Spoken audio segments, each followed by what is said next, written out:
ಅಮೃತಹಳ್ಳಿ ಠಾಣೆಯ ಮೇಲೆ ಮಾನವ ಹಕ್ಕು ಆಯೋಗ ದಾಳಿ ಪ್ರಕರಣಕ್ಕೆ ಸಂಬಂಧಪಟ್ಟ ಹಾಗೆ ಇನ್ನು ಪೊಲೀಸ್ ಇನ್ಸ್ಪೆಕ್ಟರ್ ಅಂಬರೀಶ್ ಅವರಿಗೆ ನೋಟಿಸ್ ಅನ್ನು ಜಾರಿ ಮಾಡಲಾಗಿದೆ. ನೋಟಿಸ್ ಜಾರಿ ಮಾಡಿರುವಂತದ್ದು ಇನ್ನು ಮಾನವ ಹಕ್ಕುಗಳ ಆಯೋಗ ಅಕ್ರಮ ಬಂಧನ ಪ್ರಕರಣದ ಸಂಬಂಧವಾಗಿ ಡೀಟೇಲ್ಸ್ ನೀಡಬೇಕು ಅಂತ ಹೇಳಿ ಸೂಚನೆಯನ್ನ ನೀಡಲಾಗಿರುವಂತದ್ದು. ನಾಳೆ ಮಾನವ ಹಕ್ಕುಗಳ ಆಯೋಗದ ಕಚೇರಿಗೆ ಹಾಜರಾಗಬೇಕು ಅಂತ ಹೇಳಿ ಕೂಡ ಸೂಚನೆ ನೀಡಲಾಗಿದೆ. ಡಿವೈಎಸ್ಪಿ ಸುಧೀರ್ ಹೆಗಡೆ ತಂಡದಿಂದ ವಿಚಾರಣೆಯನ್ನ ಮಾಡಲಾಗುತ್ತೆ. ವಾರೆಂಟ್ ಜಾರಿಯಾಗಿದ್ದಂತಹ ಆರೋಪಿಯನ್ನ ಬಂಧಿಸಿ ಅಕ್ರಮ ಬಂಧನ ಮಾಡಲಾಗಿರುವಂತದ್ದು. ಇನ್ನು ಆಸಿನ್ ಮೆಹಬೂಬ್ ಖಾನ್ ಎಂಬಾತನ ಅಕ್ರಮ ಬಂಧನ ವಿಚಾರಕ್ಕೆ ಸಂಬಂಧಪಟ್ಟ ಹಾಗೆ ಇನ್ನು ಇನ್ಸ್ಪೆಕ್ಟರ್ ಅಂಬರೀಶ್ ಸೂಚನೆಯ ಮೇರೆಗೆ ಕರೆತರಲಾಗಿರುತ್ತೆ. ಅರುವಂತಹ ಆರೋಪ ಇದೆ. 9 ದಿನಗಳ ಕಾಲ ಅಕ್ರಮವಾಗಿ ಬಂಧನದಲ್ಲಿ ಇರಿಸಿಕೊಂಡಿರ್ತಾರೆ ಇನ್ಸ್ಪೆಕ್ಟರ್ ಅಂಬರೀಶ್ ಅವರು.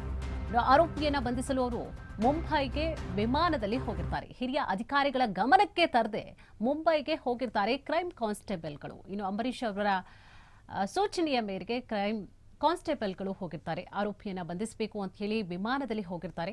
ವಿಮಾನದಲ್ಲಿ ಆಕ್ಚುಲಿ ಹೋಗುವಂತಹ ಅವಕಾಶವೇ ಇರೋದಿಲ್ಲ. ರೂಲ್ಸ್ ವೈಲೇಷನ್ ಮಾಡಿ ಅಕ್ರಮ ಬಂಧನದಲ್ಲಿ ಇಟ್ಟಿರ್ತಾರೆ ಅನ್ನುವಂತಹ ವಿಚಾರ ಸಾಬೀತಾಗಿದೆ. ಪ್ರಕರಣ ಸಂಬಂಧವಾಗಿ ಡಿಸಿಪಿಯಿಂದ ವರದಿಯನ್ನ ಕೂಡ ಕೇಳಿದ್ದಾರೆ ಕಮಿಷನರ್ ದಯಾನಂದ್ ಅವರು. ಕೆಆರ್ಪುರಂ ಇನ್ಸ್ಪೆಕ್ಟರ್ ಆಗಿರುವಂತಹ ಸಂದರ್ಭದಲ್ಲಿ ಎಂಎಲ್ಎಗೆ ಬೆಳ್ಳಿ ಗತಿಯನ್ನ ಕೂಡ ನೀಡಿರ್ತಾರೆ ಇದೇ ಅಂಬರೀಶ್ ಅವರು. ಇದೇ ಇನ್ಸ್ಪೆಕ್ಟರ್ ಅಂಬರೀಶ್ ಮೇಲೆ 3 ವರ್ಷಗಳ ಹಿಂದೆ ಗಂಭೀರವಾದಂತಹ ಆರೋಪ ಕೂಡ ಕೇಳಿಬಂದಿತ್ತು. ಇದೀಗ ಮತ್ತೊಂದು ವಿಚಾರ ಕೂಡ ಕೇಳಿ ಬರ್ತಾ ಇರುವಂತದ್ದು. ಪೊಲೀಸ್ ಇನ್ಸ್ಪೆಕ್ಟರ್ ಅಂಬರೀಶ್ ಅವರಿಗೆ ಈಗಾಗಲೇ ನೋಟಿಸ್ ಅನ್ನ ಜಾರಿ ಮಾಡಲಾಗಿರುವಂತದ್ದು. ನೋಟಿಸ್ ಜಾರಿ ಮಾಡಿದಂತಹ ಮಾನವ ಹಕ್ಕುಗಳ ಆಯೋಗ ಅಕ್ರಮ ಬಂಧನ ಪ್ರಕರಣದ ಸಂಬಂಧವಾಗಿ ಡೀಟೇಲ್ಸ್ ನೀಡಬೇಕು ಅಂತ ಹೇಳಿ ನೋಟಿಸ್ ಅನ್ನ ಜಾರಿ ಮಾಡಲಾಗಿದೆ.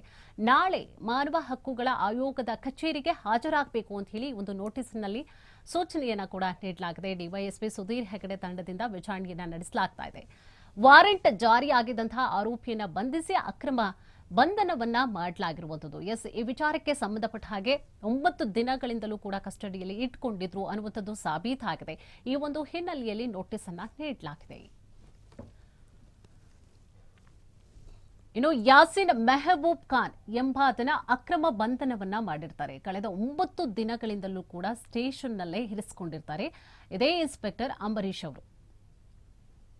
9 ದಿನಗಳ ಕಾಲ ಅಕ್ರಮವಾಗಿ ಬಂಧನದಲ್ಲಿ ಇರಿಸಿಕೊಂಡಿರ್ತಾರೆ. ಜೊತೆಗೆ ಆರೋಪಿಯನ್ನ ಬಂಧಿಸಬೇಕು ಅಂತ ಹೇಳಿ ಮುಂಬೈಗೆ ವಿಮಾನದಲ್ಲಿ ಇವರು ಕಾನ್ಸ್ಟೇಬಲ್ಗಳನ್ನ ಕೂಡ ಕಳಿಸ್ಕೊಟ್ಟಿರ್ತಾರೆ. ಹಿರಿಯ ಅಧಿಕಾರಿಗಳ ಗಮನಕ್ಕೂ ಕೂಡ ತಂದಿರೋದಿಲ್ಲ ಆ ವಿಚಾರವನ್ನು. ಇನ್ನು ಕಾನ್ಸ್ಟೇಬಲ್ಗಳಿಗೆ ಆರೋಪಿಯನ್ನ ಬಂಧಿಸಬೇಕು ಅಂತ ಹೇಳಿ ವಿಮಾನದಲ್ಲಿ ಹೋಗುವಂತಹ ಅವಕಾಶವನ್ನ ಮಾಡಿಕೊಟ್ಟಿರ್ತಾರೆ. ಆದರೆ ಅವಕಾಶನೇ ಇರೋದಿಲ್ಲ. ಈ ರೀತಿಯಾಗಿ ವಿಮಾನದಲ್ಲಿ ಹೋಗಿ ಬರುವಂತಹ ಅವಕಾಶನೇ ಇರೋದಿಲ್ಲ ಬಂಧಿಸುವಂಥದ್ದು. ಆದರೂ ಕೂಡ ಇವರ ಸೂಚನೆಯ ಮೇರೆಗೆ ಕಾನ್ಸ್ಟೇಬಲ್ಗಳು ಹೋಗಿರ್ತಾರೆ. ಇನ್ನು ಆರೋಪಿಯನ್ನ ಬಂಧಿಸಲು ವಿಮಾನದಲ್ಲಿ ಹೋಗುವಂತಹ ಅವಕಾಶವೇ ಇಲ್ಲ. ರೂಲ್ಸ್ ವೈಲೇಷನ್ ಅನ್ನ ಕೂಡ ಮಾಡಿರುವಂಥದ್ದು. ಅಕ್ರಮ ಬಂಧನದಲ್ಲಿ ಇಟ್ಕೊಂಡಿರುವಂಥದ್ದು ಕೂಡ ಈಗಾಗಲೇ ಸಾಬೀತಾಗಿದೆ. ಪ್ರಕರಣ ಸಂಬಂಧವಾಗಿ ಡಿಸಿಪಿಯಿಂದ ವರದಿಯನ್ನ ಕೂಡ ಈಗಾಗಲೇ ಕೇಳಿದ್ದಾರೆ ಕಮಿಷನರ್ ದಯಾನಂದ್ ಅವರು. ಕೆಆರ್ಪುರಂ ಇನ್ಸ್ಪೆಕ್ಟರ್ ಆಗಿದ್ದಂತಹ ಸಂದರ್ಭದಲ್ಲೂ ಕೂಡ ಎಂಎಲ್ಎಗೆ ಬೆಳ್ಳಿ ಗದಿಯನ್ನ ಕೂಡ ಗಿಫ್ಟ್ ಮಾಡಿರ್ತಾರೆ ಇದೇ ಅಂಬರೀಶ್ ಅವರು. ಇದೇ ಇನ್ಸ್ಪೆಕ್ಟರ್ ಅಂಬರೀಶ್ ಮೇಲೆ 3 ವರ್ಷಗಳ ಹಿಂದೆ ಗಂಭೀರ ಆರೋಪ ಕೂಡ ಇತ್ತು.